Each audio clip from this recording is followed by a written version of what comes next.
السلام علیکم ډیر سټوډنټس، زه یم مصور مخلص او تاسو دا وخت ګورئ زما یوټیوب چینل سکول ګر پلس. ډیر سټوډنټس، نن به مونږه حصہ ګرامر وایو. حصہ ګرامر کې مونږه د حروف نه شروع کوو. د دې تعریف صدا سے دے جب हम زبان سے کچھ آوازیں نکالتے ہیں تو हम حروف ادا کرتے ہیں.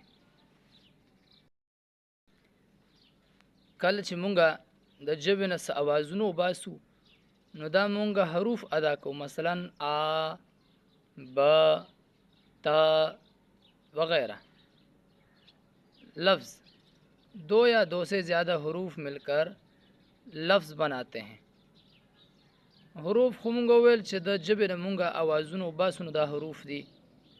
حروف چې کله را یوځای شي دوه یا د دوه نه زیات حروف نو دا لفظ جوړي. لکه ا اور ب دا موږ یو ځای کو، دا شو آب. دې کې دو حروف استعمال شوي دي، باز، با، الف اور زا. باز په دې کې درې حروف استعمال شوي دي.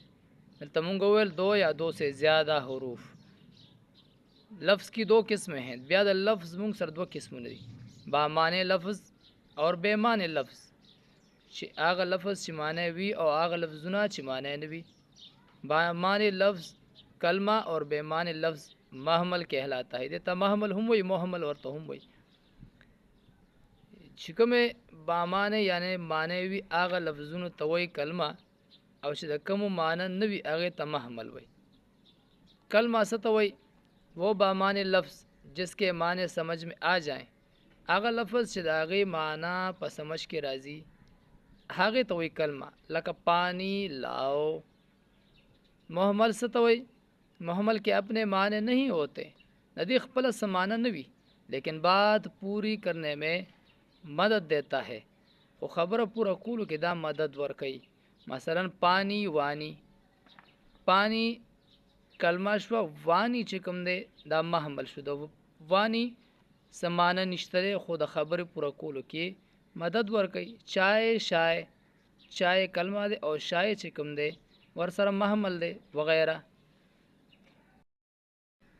دغه شانتی بیا موږ سره کلمه کی اقسام د کلمه اقسام دی موږ سره.